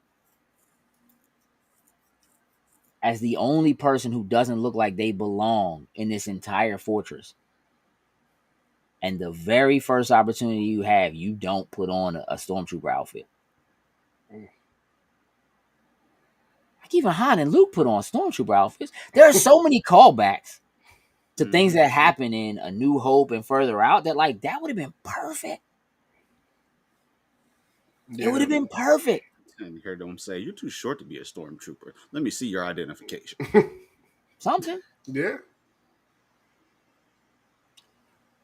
I'm just well then you're about to be 2 episodes behind if you happen to be an episode behind, J. Robert. Yeah. Because tomorrow I am prepared to be just as upset. Hopefully this will be the one that shifts the gears with 2 episodes left. It's got to shift some type of gear.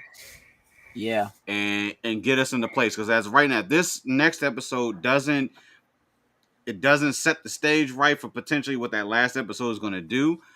Like, only thing I hope is that last episode isn't like how this past one was like 30 some minutes, and honestly, this episode being 30 some minutes and what they did, honestly, I thought it was okay.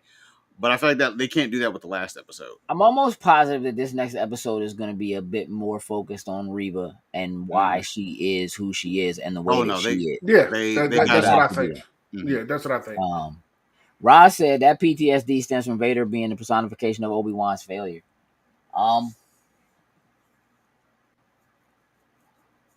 Sure. Yeah. Obi-Wan is... There's a part of Obi-Wan that is obsessed with the idea of training Luke in order to fix the mistake that he made with Vader. Mm-hmm. However, there's also a man who has 0 force abilities. Who's like, when he starts to show force power, he must be trained. By who? You can't train him. You couldn't even hold. You don't know nothing no more. Yeah. You almost let Leia get Gwen Stacy. The facts. This close. Yeah, he had to use everything in his being. Dog, my man used every fiber, everything out, just to do a little force hold. Just to slow her down and catch her at the last minute. Nah, I'm not. No, J. Robert Deans, I'm not saying that. I'm not saying Vader's PTSD isn't valid. What I'm saying is that they're not showing it to us. Like, they are walking with Obi-Wan through it. Mm-hmm. We haven't Still had shots on the face. Yeah, we haven't had moments with Vader at all. Mm-hmm. There is no, like, for all intents and purposes, at least the way I view it is, we're assuming that Vader has PTSD. We assigned that to him because he didn't go through the fire. To me, I don't see that the other behavior that he's exhibiting are specifically aspects of PTSD. Because the anger that he exhibits, again, like, you didn't watch Clone Wars. The anger that he exhibits as Vader isn't really different from the anger that he was exhibiting as Anakin prior to becoming Vader. So I'm not saying that it's not there. Clearly, he went through something very traumatic. Mm-hmm. So he could have it. I also don't automatically assume that everyone who goes through something traumatic ends up with PTSD. Mm-hmm. I don't think that's fair. So we know he went through something traumatic, but that doesn't necessarily mean he's got it. And I don't think they're saying it, so to speak. Roz said, I think Vader's PTSD is valid, just not enough to stop him from acting on the anger that he felt at Kenobi. And I can kind of agree with that. I could also... Look, they started the show by having Padme repeat, there is good in him. Mm-hmm. So the possibility that he's afraid to go through, because again, fear is part of what led him to the dark side, that he's afraid to go through with what he feels, even though he did begin to act on that anger, could be a thing. But again, that would be me assigning that to him and not them writing it that way, not them giving it to me. Mhm. That's me Yeah. assigning it to him. Yeah. That's me making an assumption about. Not them telling us that. Yeah. Yeah. That's me just going, maybe he didn't do it because, just like y'all are going, maybe he didn't do it because he has PTSD. Sure. Sure. That's all. Mm. So if I felt familiar, did yeah, you know what, AJ Ron, I will agree with you on that because like the first thing I met when he was staring at Obi through the fire, I was thinking of him laying, and Mustafar was laying and staring up when he said, "I hate you." Like, I don't know why, for some reason, like that vibe was kind of there, but without seeing it, like to me, it's difficult. Like I think what we could see is clearly Vader doesn't take his helmet off. Like that's just not a thing until Jedi Returns or Return of the Jedi. But it's like maybe him and Obi-Wan have the fight, and you know what? Obi gets that one shot in that like scars the helmet or whatnot ever. Just if anything, we could at least see the one eye come out. You know, the red around the pupil or whatnot ever, just to show the little emotion or something like that for it. But I mean, K Dizzle says this is an early depiction of his transformation where the ruthlessness of Vader and his legacy is shown. I don't even know. You know, look, Vader has been Vader for a decade now. Yeah, I think that's already been established. I don't think this is early. Now, again, we don't have an explanation for why it is that when Reva says to Obi-Wan, "I'm not going to kill you. I'm going to take you to Lord Vader." And he gets afraid. And then she goes, "Oh, you didn't know? Anakin's alive." One, we don't know why she knows. Why do you know that? Yeah. Two, that almost makes me think that Obi-Wan has never heard of Darth Vader. It seemed like it. Like one of the things I'm hoping to get next episode with. But then also, as soon as she said Darth Vader, he was like, "Whoa." And then she goes, "That's right, Anakin is alive," which means that somehow he would know that Anakin is Vader, which to me says they had to have fought again, and Obi-Wan thought he killed him again. And failed again. But again, this show is dumb. And there's continuity issues throughout this joint. They just are. It is what it is. KP said this Vader looking real Kylo Ren. Yeah, I mean, look, there is a large swath of storytelling that has been done around Vader in comics. A large swath of storytelling that's been done around Anakin that really does depict how powerful and how strong he is with the Force. That, you know, it's like you're not seeing it here. It does make me wonder whether or not somehow over time he's become less powerful within the Force, because again, like further on, we didn't ever really see it. We don't ever see Vader do the kinds of things that we like. We know Luke can lift a ship, but like we never saw Vader do that. Like we've seen Anakin do stuff like that in Clone Wars, but we never saw Vader do that in the movies. Like we just saw him choke people. Like we never really saw him like go ape with his latent Force abilities. There are things we're arguing nuance, writing for character completely enrobed in costume was no way to show emotion, who is overdubbed. It may not always work. Even in OG trilogy, it didn't. I am willing to accept how you feel about it, but less willing to accept it because you didn't watch Mandalorian. And I think they do a superb job in Mandalorian of selling his emotion and him talking wearing a helmet, like, and acting without facial expression. Mm-hmm. And as a society that just came through a pandemic where people have been hiding 60% of their face, the ability to convey emotion other than just in the eyes is important. You can have close-up shots on a character's helmet that work. It works. It can work if you do it right. If you know what you're doing. Rod said this is after he trained the Inquisitors and took various limbs from lots of them so they'd remember the loss. Ruthlessness has always been attained in the comics or canon. You're right. Dude is ruthless. He's a G.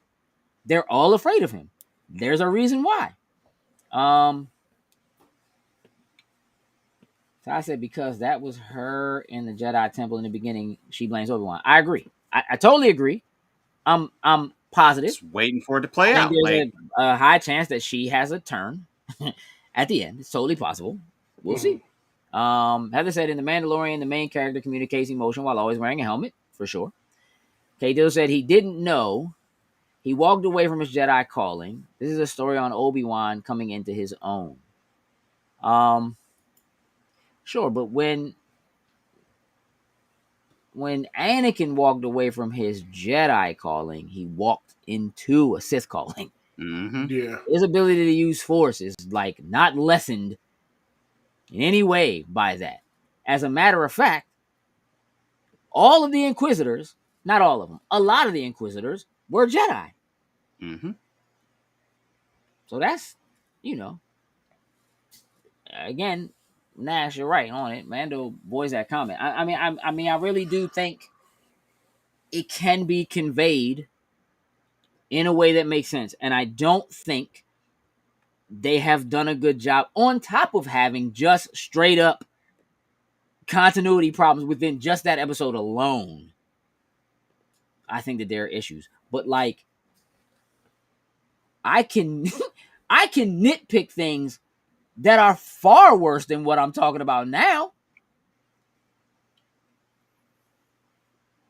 Hey, Joseph, get that Spoiler Boys up. Y'all need to listen to Spoiler Boys. Y'all need to listen to Spoiler Boys because I'm going to go off. And what happens is, like, I can watch the show and kind of enjoy it. And then at the end of it, I'm like... You just kind of go back and it's like... talking about it, I'm like, nah, this joint is dumb.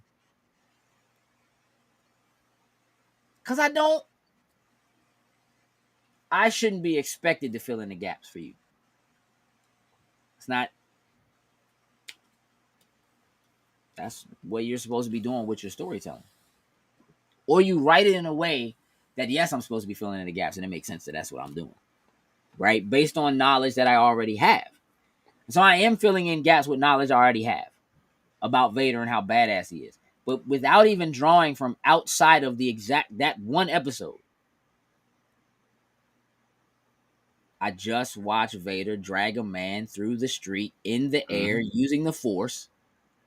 And then snap his son's neck like it was nothing, like it didn't matter. As a matter of fact, just to draw Obi-Wan out. And then all of a sudden it was fire and he couldn't, even though he set the fire the first time himself. So that's the other thing I have. You can't keep telling me this dude got PTSD and he's scared of the fire because there's fire. He set the first fire. Yeah, he did it. In the exact same spot. That dude doesn't have PTSD because of fire. That's not how that works. I feel like he's focused. I'm not buying that. I feel like he's focused. Like he used the Force to spill whatever that was onto the ground and then used his saber to set the blaze himself on purpose so that he could pick Obi-Wan up from the other side of the flames and drag him through the fire. So now that the fire's back, pick him up and take him back to your ship so that you can inquisit him. Because that's... Get your inquisiting. That's where I'm at. Could be that Rever was Roken's wife. That could be a thing. Ironically, my not liking Mando wasn't the lead. Pasco was decent. The story was just not engaging for me. Yeah, I get it. I listen. I get it. You know what I mean? Again, You like the stuff I don't, and don't like the stuff I do. And that's just, it is what it is. J. Robertine, I don't know. You know what I mean? I don't know. K-Doodle said the bigger question is, what's the reason behind preserving the Jedi in the last episode? How does that fit into the universe? Look, we might find out in the next 2 episodes, but if we don't, I'm not shocked. And for them to use that later down the line as something. Witness protection. Yeah. Stop it. Stop it. Yeah, I don't know. We might not find out until the next Jedi game. Maybe that's what we'll. Yeah, Survivor. Yeah. Yeah, I don't know, because I don't think they're gonna go back there. I don't think there's any need to.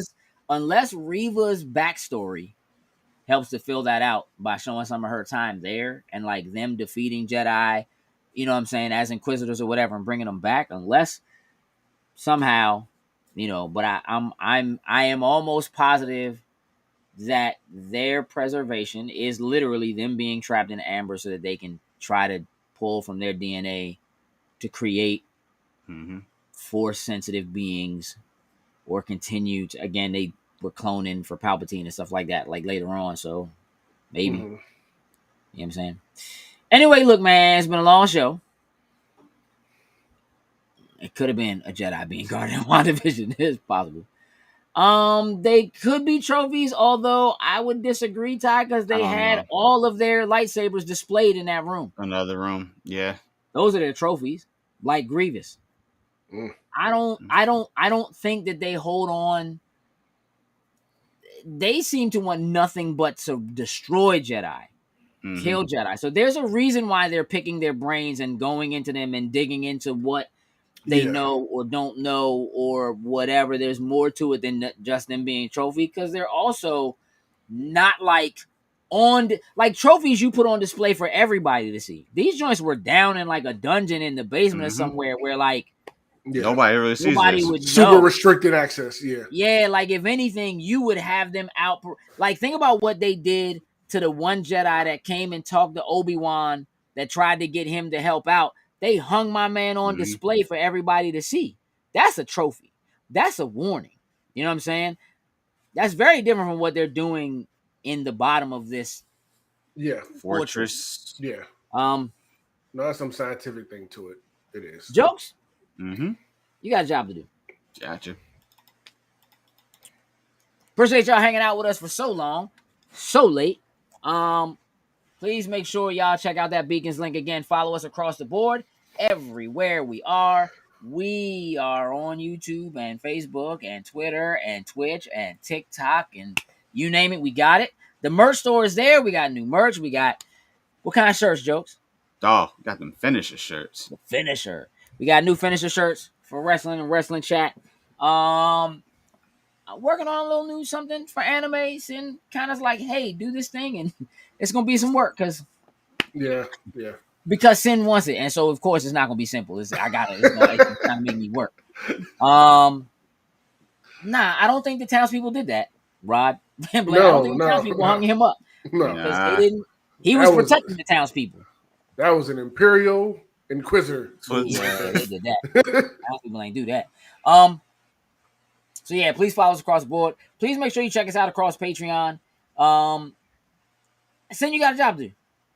Yes, so let's shout out our top tier patrons, starting with Anthony Cunningham, Meticulous Skim, Susan Deutsch, and Tyrone Carson. Thank you very much. We truly, truly appreciate it.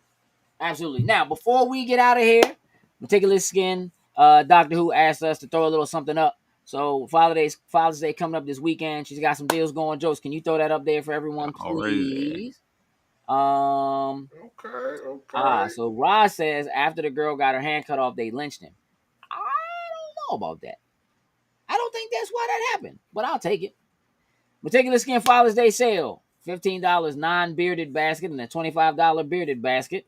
Saying you can speak to that beard, that beard juice. Look, it's some good stuff. I trimmed mine down recently, but it is some good stuff. I can definitely test to that. Yeah. Oh man. So jump on that. Make sure y'all check that out. Y'all can click that link and support Doctor Who, Meticulous Skin, who is supporting us. We greatly appreciate that. Look, we got a meeting to have and probably people to shoot. So we're gonna get ready to get out of here again. I greatly appreciate all of y'all hanging out with us this evening. Talking Star Wars. we got off the rails, but again, the rails don't really matter to us at all. That is facts. So I will leave you with this. Jokes. Go for it. Just because you have a well thought out plan doesn't make it a good idea. With that, we're out. Toodles and Loos.